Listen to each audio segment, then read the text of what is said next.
भवसंभवभीतिभेदनं सुखसम्पत्करुणानिकेतनं व्रतदानतपक्रियाफलं सहजानन्दगुरुं भजे सदा। वर्णिवेशरमणीयदर्शनं मन्दहास्यरुचिराननाम्बुजं पूजितं सुरनरोत्तमे मुदा धर्मनन्दनमहं विचिन्तये। त्वं सुखान्तभृतं कान्तं त्वं कान्तं सर्वदोगतं त्वं गते द्वेगदेवत्वं त्वं वन्दे भक्तिकासुतम्। સર્વ અવતારી સર્વ કારણના કારણ આપણા સૌના મોક્ષદાતા ઈષ્ટદેવ ભગવાન શ્રી સ્વામિનારાયણ સંપ્રદાય દક્ષિણ વિભાગ અધિષ્ઠાતા દેવ વડતાલવાસી શ્રી લક્ષ્મીનારાયણ દેવ હરિકૃષ્ણ મહારાજની છત્ર છાયામાં લક્ષ્મીનારાયણ દેવ ગાદી પ્રદેશનું હાંડાનું ગામ એવા ટિમ્બરવાને આંગણે સમસ્ત કાનમ વિસ્તારના ભાવિક ભક્તો અને વિશેષ કરીને એકાદશી મંડળ એના શુભ આયોજનથી આયોજિત પંચદિનાત્મક ભક્ત ચિંતામણી કથા પારાયણના શુભ પ્રસંગે સભામાં ઉપસ્થિત ધર્મકુળ આશ્રિત વાલા સર્વે અમારા સંતો પાર્ષદો, શ્રીજીના લાડીલા ધર્મકુળ આશ્રિત વાલા સર્વે સત્સંગી હરિભક્તો, સર્વ ધર્મપ્રેમી સજ્જનો, સર્વ મોક્ષભાગી જીવાત્માઓ, દરેક ભક્તજનોને અમારા હૃદયપૂર્વક જય સ્વામિનારાયણ. વાલા ભક્તો,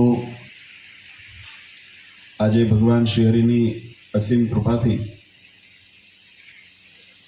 પરમ પાવની એવી એકાદશીના માધ્યમથી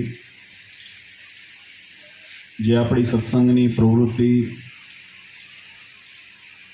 એ સત્સંગ સમાજ એકત્રિત થઈને દર એકાદશીએ જે ઉજવે છે એના ફળશ્રુતિ સ્વરૂપે આજે આપણને ભગવાનના દિવ્ય મહિમા અને ચરિત્રો એનું શ્રવણ કરવાનો આપણને અવસર મળ્યો છે. મને યાદ છે અમારી અવસ્થા ઘણી નાની,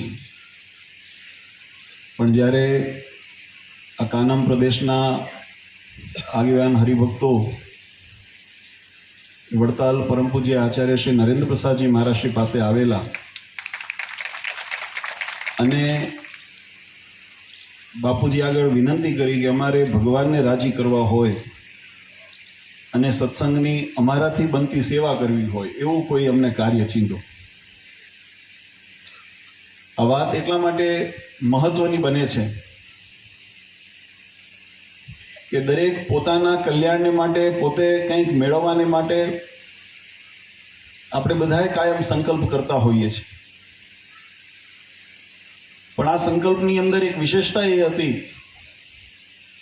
કે વિશેષતા એવી હતી કે ભગવાન રાજી થાય અને સાથે સાથે અમે સત્સંગમાં કંઈક યોગદાન આપીએ. અત્યારે આપણે સૌ જાણીએ છીએ કળિયુગનું કલુષિત વાતાવરણ છે. ભગવાન સ્વામિનારાયણે આ ધરા ઉપર ઉપાસના અને ભક્તિના માર્ગને શુદ્ધ અને પાવન રાખવાને માટે આ ષડંગી સંપ્રદાયની સ્થાપના કરી, સ્વહસ્તે મંદિરો નિર્માણ કરાવ્યા, ઉપાસનાની રીત પ્રવૃત્તાવી, જીવાત્માના જીવનમાંથી કળિયુગી વાતાવરણ અધર્મ ન પ્રવેશે અને જીવાત્મા પોતે શાશ્વત સ્વરૂપની અનુભૂતિ કરી બ્રહ્મરૂપને થઈને ભગવાનના ધામ સુધી નિર્વિઘ્નપણે જાય એના માટે પોતે સ્વહસ્તે સત્શાસ્ત્રો રચ્યા અને રચાવ્યા. ભગવાને શિક્ષાપત્રીની અંદર આદેશ કર્યો અને એમાં મહિમા પણ આપણને સમજાય.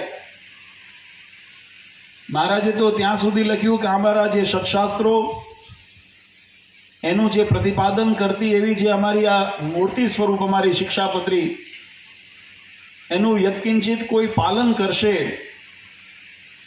તો એ આલોક અને પરલોકમાં અતિ સુખને પામશે. એ શિક્ષાપત્રીની અંદર પણ મહારાજે આદેશ કર્યો છે એકાદશી આદિ વ્રતને અમારા આશ્રિતોએ અવશ્ય કરવું.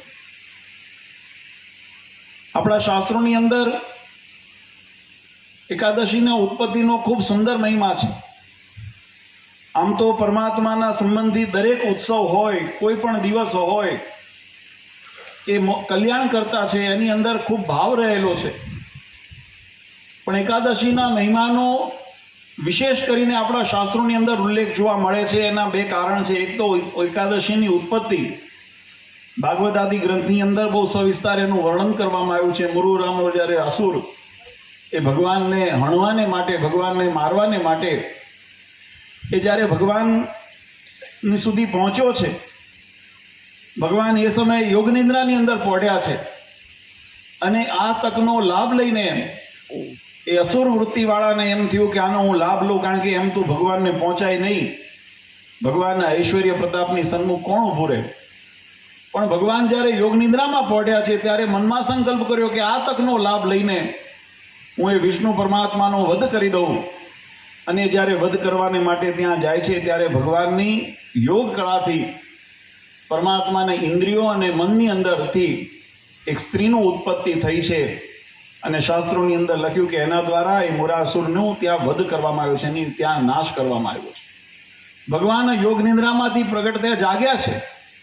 અને જાગીને જ્યારે પોતે સ્ત્રીને પૂછ્યું છે કે તમે કોણ છો, ત્યારે મને એ સ્ત્રીએ પોતે ભગવાનને ઉત્તર કર્યો કે હું આપના જ સ્વરૂપની અંદર પંચ કર્મેન્દ્રિય, પંચ જ્ઞાનેન્દ્રિય અને 11મું મન એવા 11 તત્વોથી ઉત્પન્ન થયેલી છું.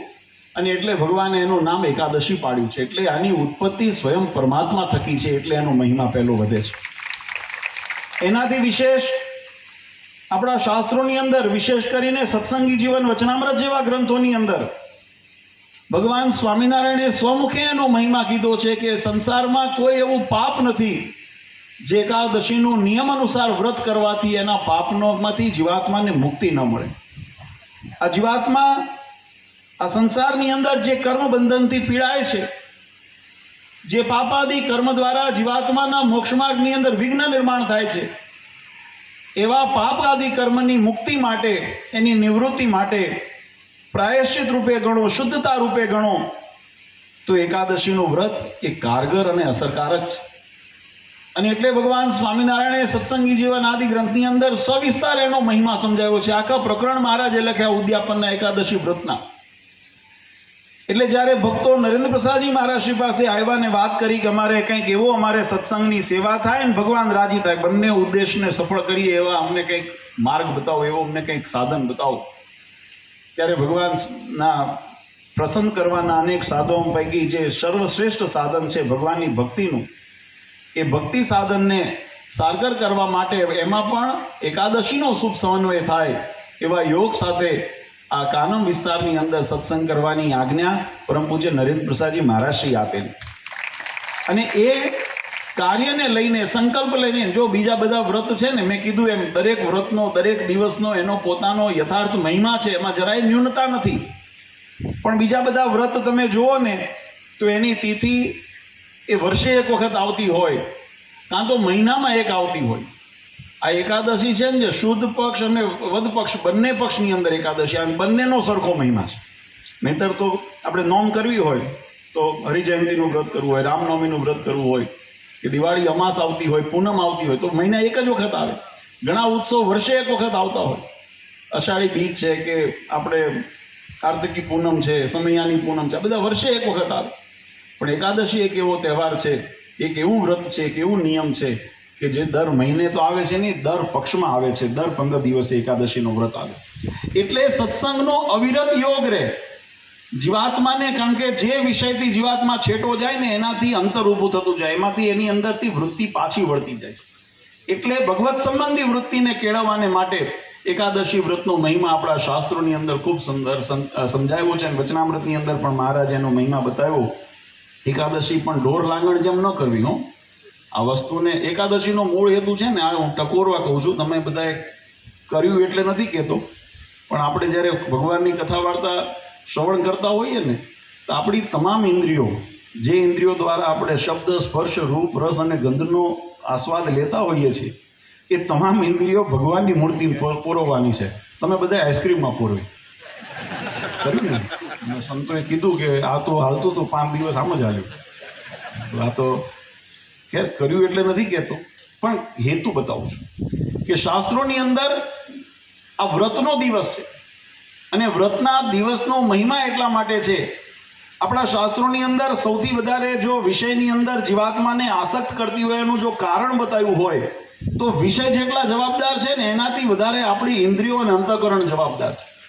વિષય તો આકર્ષણ કરે જ છે, પણ ઇન્દ્રિયોની જે ચંચળતા અને સ્વતંત્રતા જે છે એના કારણે એ ઇન્દ્રિયો એની અંદર વિષયમાં ખૂતે છે. એ જ્યારે જગતના વિષયની અંદર જ્યારે ફસાઈ જાય, એની અંદર જ્યારે ખૂતી જાય, જ્યારે એની અંદર લોલુપ્ત થઈ જાય ત્યારે મહાવિઘ્નનું કારણ બને છે.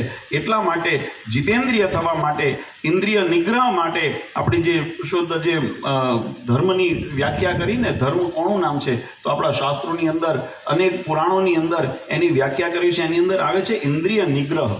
પોતાની ઇન્દ્રિયોનો નિગ્રહ કરીને એકાદશીનો મહિમા જ એટલા માટે છે. અસુર રૂપી જે આતંક હોય એનો સંહાર. પછી એવું નથી કે અસુર એટલે કોઈ બાહ્ય રૂપની અંદર દેખાય એને જ અસુર કહેવાય. આપણા શાસ્ત્રોની અંદર બે પ્રકારના શત્રુનું વર્ણન કર્યું. બાહ્ય શત્રુ જે બહારથી આપણને મોક્ષ માર્ગમાં, કલ્યાણના માર્ગમાં વિઘ્ન કરતા હોય, આપણને અધર્મ તરફ પ્રેરતા હોય, આપણને ભગવાનથી વિમુખ કરતા હોય, એવા કોઈના શબ્દ હોય, કોઈ વ્યક્તિ હોય, કોઈ સંસ્થા હોય કે કોઈ કાર્ય હોય, એની અંદર જીવાત્માને આકર્ષણ થાય, એ બાહ્ય શત્રુ તરીકે કામ કરે. પણ આપણી અંદર રહેલા માન, જે ઈર્ષા, તૃષ્ણા, લોભ, કામ, ક્રોધ આદિ જે અંતરશત્રુ રહ્યા છે એ એના વેગની અંદર જ્યારે પ્રેરે અને આત્માને અને ઇન્દ્રિયોને એના તરફ દોરી જાય એટલે એને અંતરશત્રુ તરીકે શાસ્ત્રોએ સંબોધ્યા છે.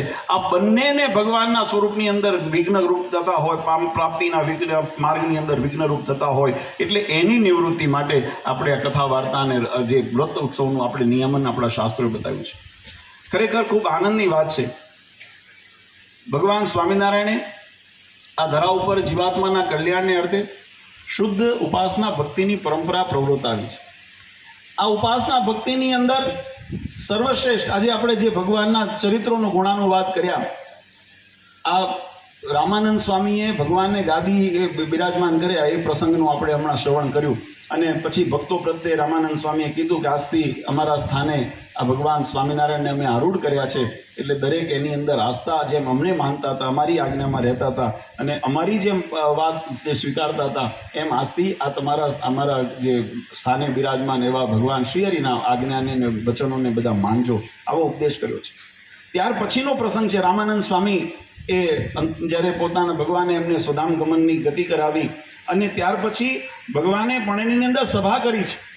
અને સભાની અંદર બહુ સુંદર એનું વિસ્તારથી આપણા સત્સંગી જીવન આદિ ગ્રંથની અંદર વર્ણન કરવામાં આવ્યું છે. સત્સંગી જીવન પ્રથમ પ્રકરણના છેલ્લા અધ્યાયમાં અને દ્વિતીય પ્રકરણના પ્રથમ અધ્યાયની અંદર બહુ વિસ્તારથી સવિસ્તાર એનું વર્ણન આવે છે કે ભગવાન સ્વામિનારાયણે જીવાત્માના કલ્યાણને અર્થે ધર્મ, અર્થ, કામ, મોક્ષની પ્રાપ્તિ થાય, એના માટે ભગવત ધામની પ્રાપ્તિ થાય એટલે ધર્મનું સુંદર સ્વરૂપ નિરૂપણ કરેલું છે. અને મહારાજે આજ્ઞા કરી છે કે અમારી જે આ બાંધેલી શાસ્ત્રની મર્યાદાઓ છે એનું જે જીવાત્મા પાલન કરશે એનું આ લોકમાં તો શ્રેય થશે અને અંતે ભગવાનના ધામની પ્રાપ્તિ કરશે. મહારાજે અહીંયાથી આગળ કીધું, જ્યારે બીજે દિવસ સભા દ્વિતીય પ્રકરણમાં આવે છે ઉલ્લેખ કે સભા કરીને મહારાજ બેઠા હતા, મુક્તાનંદ આદિ સંતો, મુક્તાનંદ સ્વામી આદિ સંતો બેઠા, મુકુંદાનંદ આદિ બ્રહ્મચારીઓ બેઠા, દાદા ખાચર પર્વતભાઈ જેવા ભક્તો ભગવાનની આગળ બેઠા, સાંખ્યોગી બહેનો જે પરમાત્માના લાડુબા, જીવબા આદિ ભક્તો, સ્ત્રી ભક્તો પોતાની મર્યાદામાં બેઠા. પછી મુક્તાનંદ સ્વામીએ મહારાજને પ્રશ્ન કર્યો છે કે અમને આ રામાનંદ સ્વામી એવી આજ્ઞા કરીને ગયા છીએ કે આપના ચરણની અંદર, આપના વચનની અંદર અમે જો શ્રદ્ધા રાખીને, વિશ્વાસ રાખીને વર્તશું તો આપ અમારું કલ્યાણ, અમારું સહેજે થશે, તો અમને એવો ઉપદેશ આપો. ત્યારે ભગવાન સ્વામિનારાયણે બહુ સુંદર એની વાત કરી છે. મહારાજ કહે કે આ તમે ધરાધામ ઉપર અમારું આવવાનો હેતુ જે છે, કારણ કે મારા શરણે આવેલા ભગવાન સ્વામિનારાયણના સત્સંગી જીવનની અંદરના શબ્દો, મહારાજ કે અમારા શરણે આવ્યા છો માટે તમારું હિત થાય ને તમારું કલ્યાણ થાય એ જોવાનું અમારું કર્તવ્ય છે. અને એ પોતાના કર્તવ્યના નિભાવને સમજીને ભગવાન સ્વામિનારાયણે એમના આજીવન, તમે જો વચનામૃતના તમે કોઈ પણ પાનું ખોલો કે ભક્ત ચિંતામણી, હરિલામૃત, સત્સંગી જીવનાથી કોઈ પણ શાસ્ત્રોને તમે જો આપણે ઝાંખી કરીએ તો એની અંદર આપણને એક વસ્તુનો ધ્યેય, આપણને એનું અંદર કેન્દ્ર જોવા મળે કે આ જીવાત્મા કેમ કરીને ભગવાનને પામે, આ જીવાત્મા કેમ કરી સંસાર અને માયાના બંધનથી મુક્ત થાય, કેમ કરીને કર્મના બંધનથી મુક્ત થાય. અને એના માટે ભગવાને પોતે પોતાનું સમગ્ર જીવન, જોકે એ સંકલ્પ લઈને જ અહીંયા પધાર્યા હતા, એટલે સમગ્ર જીવનની અંદર મહારાજે જે ઉપદેશ કર્યા એ જીવાત્માને ભગવાનની પ્રાપ્તિ થાય એના માટે કર્યા છે. આપણે પણ જે સત્સંગની અંદર કાર્ય કરીએ છીએ એની અંદર કોઈ ઉદ્દેશ ઘણી વખત સભાની અંદર અમે ટકોરતા હોઈએ. મહારાજે પણ વચનામૃતની અંદર કીધું, સત્સંગ કરવો તો જગતને દેખાડવા ન કરવું, ભગવાનની ભક્તિ કરવી તો સંસારને દેખાડવા ન કરવી. આપણે દાન કરતા હોઈએ, પુણ્ય કરતા હોઈએ, વ્રત કરતા હોઈએ તો એની અંદર મારો મોભો વધે એવા ભાવ સાથે કરીએ તો એની અંદર સકામ ભક્તિ થઈને એની અંદર એ ભક્તિ ક્યાંક ને ક્યાંક આપણને ભગવાનના ધામ સુધી નથી પહોંચવા દેતી, એ કામનાની અંદર જ વીંટાળીને રાખી દે છે. પણ જ્યારે એ જ કર્મ ભગવાનની પ્રસન્નતાને અર્થે કરવામાં આવે ત્યારે મહારાજ કે એ કર્મ છે, પુણ્ય હોય, એ તપ હોય, એ વ્રત હોય, એ ભક્તિની અંદર પરિણમે છે અને એવા સ્વરૂપે કરીને કરેલી ભક્તિ એ ભગવાનના ધામના અધિકારી બનાવે છે. આજે એવી શુદ્ધ ભાવના સાથે આ એકાદશી મંડળ વર્ષોથી જે અમે જોઈએ છીએ, અમે નાનપણથી ઘણી વખત ઘણા ગામડાઓની અંદર આ કાનમ પ્રદેશની અંદર જ્યારે એકાદશીની સભાનું આયોજન થયું હોય, પૂજ્ય નરેન્દ્ર પ્રસાદજી મહારાજશ્રી હતા ત્યારે પણ પોતે ન પધારી શકતા હોય, અમે નાના હતા ત્યારે પણ અમને આજ્ઞા કરતા. અને આ ધીરુભાઈને જે હમણાં બધા સંતોએ વાત કરી, આપણો વસઈ હોય, વ્યારા હોય, વાઘોડિયા હોય, આજુબાજુના તમામ ગામડાઓની અંદર જ્યારે કોઈ પ્રસંગનું આયોજન થાય ત્યારે અમને બાપુજી આજ્ઞા કરે ને અમે ત્યારે આવતા. પૂજ્ય મહારાજશ્રીના વખતની અંદર મહારાજશ્રી જ્યારે ગાદી ઉપર બિરાજમાન થયા ત્યાર પછી પણ બાપુજીને જ્યારે કોઈ વખત સમયની અનુકૂળતા ન હોય એમની સાથે પણ ઘણી વખત આવવાનો પ્રસંગ બન્યો અને એમને આજ્ઞાથી ઘણી વખત આવવાનો પ્રસંગ બન્યો. અને એની અંદર અમે ઉત્તરોત્તર જોયું, જેમ હમણાં સંતોએ પૂર્વે વખાણ કર્યા ને કે આ શ્રીજી મહારાજના છતાનો સત્સંગ છે, આપણો કાનમનો સત્સંગ. અને એમાંય વિશેષ કરીને હું એટલે માટે ગૌરવ લઉં કે કૃપાપાત્ર એટલા માટે છે કે સદગુરુવર્ય ગોપાળાનંદ સ્વામી જેવા વડોદરાની અંદર જ્યારે રહેતા હતા એના પુણ્ય પ્રતાપને એનો જે પરચો છે આ સત્સંગની અંદર ગામડે ગામડે જે એમને કૃપા વરસાવી છે, એવા સદગુરુ સંતોના કૃપાથી આ સત્સંગના પિયુષ પીધાલા છે. અનેક મોટા વડીલ સંતોએ આવીને અહીં આગળ સત્સંગની ખેડ કરી છે અને આ સત્સંગની ખેડના ફળ સ્વરૂપે જે સત્સંગના જે બીજ નિર્માણ થયા અને એના દ્વારા જે વટવૃક્ષ નિર્માણ થયા, આજે એની ઘટાટોપ છાયાની અંદર આજે સત્સંગ અને એનો આવનાર ભવિષ્યની પેઢી એ સુરક્ષિત છે એવો અમને વિશ્વાસ છે. ખાસ કરીને જેમ હમણાં સંતોએ વાત કરી કે આ કાર્ય સંકલ્પ કરવાનું કારણ જ હતું કે સત્સંગની વૃદ્ધિ થાય, સમાજની અંદર એનો પહોળો વિસ્તાર વધે. ત્યારે સંતોની સંખ્યા ઓછી હોય ત્યારે એની અંદર સત્સંગ કથા વાર્તાનો લાભ ન મળે. એટલે જે સમજે અને શાસ્ત્રોને વાંચે, જો કે મહારાજના વખતમાં ગ્રહસ્થ હરિભક્તો સત્સંગ કરાવતા એવા ઘણા બધા દાખલા આપણા શાસ્ત્રોની અંદર જોવા મળે છે. પણ એ આજે રોજિંદા પોતાના વ્યવહારની અંદરથી એ સમય કાઢીને સત્સંગ માટે સમર્પિત કરવો ને બહુ મોટી વાત છે. કારણ કે અત્યારની વિટમણાઓ ભરેલી જિંદગી છે અને એ જિંદગીની અંદર અનેક પ્રકારની મૂંઝવણો, અનેક પ્રકારના કષ્ટો, અનેક પ્રકારના પ્રશ્નો જીવનમાં આવતા હોય. રજાથી માંડીને સંપત્તિ, સગવડ, સમય બધું એની અંદર આવરી લેવાતું હોય. પણ અમારા એકાદશી મંડળને ખરેખર બિરદાવવાનું મન થાય કે અવિરતપણે આ કોરોના કાળની અંદર કદાચ 4-6 મહિના થોડુંક અટક્યા અને થોડા ધીમા પડ્યા, બાકી મને નથી ખબર કે કોઈ એકાદશી અમને જતી કરી હોય અને કોઈ વખત સત્સંગની અંદર આયોજન ન કર્યું હોય. અને આજે વિશેષ આનંદ એટલા માટે છે કે આ આયોજન જેમ હમણાં સર્વમંગલ સ્વામી વાત કરીને મને ખ્યાલ છે, કારણ કે પહેલાં આ 2 દિવસ અમે સાવલી હોય કે અમે ઘણી જગ્યાએ અમે એકાદશીમાં ગયા ત્યારે આ 2 દિવસની એકાદશીના વ્રતનું આગલે દિવસે વ્રત થાય અને વ્રત પણ બહુ સુંદર રીતે કરે. ખાલી બધાને આ જમાડવા કરવા અને હાર તોરા કરવાની એવા માટે નહીં, ભગવાનની કથા વાર્તા થાય, ભગવાનનું ધૂન ભજન થાય, રાતે જાગરણ થાય અને બીજે દિવસે પારણા કરીને જે શાસ્ત્રોની અંદર ભગવાન સ્વામિનારાયણ સત્સંગી જીવન આદિ ગ્રંથમાં વિસ્તારથી જે એનો વ્રતને નિયમ બતાવ્યા છે એ પ્રમાણે બને એટલા નિયમોનું પાલન કરી, બ્રહ્મચર્ય વગેરેનું પાલન કરીને મનની વૃત્તિઓ, વ્યવહાર માર્ગ, મને ખબર છે ઘણા બધા ફોનને મૂકી દેતા, ત્યારે તો જો કે મોબાઈલો નહોતા એ જમાનામાં, પણ જ્યારે આવ્યા ત્યારથી પણ એકાદશીમાં કથાની અંદર સભાની અંદર બેઠા હોય ત્યારે ફોનને પણ ઉપાડતા નહીં. એવી રીતે ભગવાનમાં મનની વૃત્તિ પોરવી અને સત્સંગ કર્યો. અને પછી સમય પ્રમાણે કદાચ સમયની કટોતી કરી હોય, પણ આજે પુનઃ એ વાતનો આનંદ છે કે સ્વાભાવિક રીતે અત્યારે વર્ષની અંદર કદાચ રોજ આપણે દર વખતે, કારણ કે આ તો 15 દિવસ આવે ને પાછું ઘણાને એમ આળસ થઈ જાય કે આ તો દર 15 દિવસે આવે છે, આ વખતે નહીં જે શું ચાલશે, બધું એક આ ગઈકાલની કઈ આપણી પાપ વિમોચની એકાદશી હતી. જીવનની અંદર જે પણ જીવાત્મા કર્મ બંધનથી, પાપથી, કર્મથી ખરડાયા હોય ને, આ એકાદશીના વ્રતથી એમાંથી મુક્તિ મળે. દરેક એકાદશીનો એવો મહિમા આપણા શાસ્ત્રોની અંદર બતાવ્યો છે. તો એવા વ્રત સાથે સત્સંગ કરે અને હવે એવો સંકલ્પ કર્યો. મને ચાલુ કદામાં મને 2 દિવસ પહેલાં જગદીશભાઈનો ફોન આવ્યો, મને કે બાપુજી અમને આ કથાની અંદર બહુ આનંદ આવ્યો. અમારે નિર્ભય સ્વામી ખૂબ સુંદર રસમધુર કથાની અંદર ભગવાનના ચરિત્રોનું ગુણાનુવાદ સંભળાવે છે. અને આ તો હરિરસ છે ને, આ હરિરસ તો ચાખો તો એને ખબર પડે એનો આસ્વાદ કેવો હોય. આપણે શું છે કે હરિરસ ચાખતા નથી, ખાલી સાંભળીએ છીએ, એનો પાન કરો તો ખ્યાલ આવે ને. વર્ણન કરવાથી ખ્યાલ ન આવે, અનુભૂતિ કરો તો એનો મહિમા ખબર પડે. આ રસ તડબોળ થયા ભગવાનના શબ્દોની અંદર, ભગવાનના ચરિત્રોની અંદર આપણે આપણા મનને પોર્યું ને એટલે એનો આનંદ આવ્યો. અને આનંદ આવ્યો એટલે અમે સંકલ્પ કરીએ છીએ, અમારી એવી ઈચ્છા છે કે દર વર્ષમાં એક વખત અમે 12 મહિનાની એકાદશીના જે નિયમ અનુસાર અમે કરીએ છીએ તો કરતા જ રહીએ, પણ 12 મહિને એક વખત આવી મોટું આયોજન કરીને આ કાનમ પ્રદેશના હરિભક્તોને અમે સંકલ્પ અમે કરીએ કે બધાને આવો સત્સંગ કથા વાર્તાનો લાભ મળે. મેં કીધું અતિ આનંદનો સંકલ્પ છે, કારણ કે ભગવાન સંબંધી આ વાત તમે કાયમ માટે લખી રાખજો. ભગવાન સંબંધી ભગવાનની આજ્ઞામાં રહીને તમે જે પણ સંકલ્પ કરશો ને, અમે તમારી સાથે ત્યારે ઊભા હતા, આજે ઊભા છે, કાલે ઊભા રહેશે.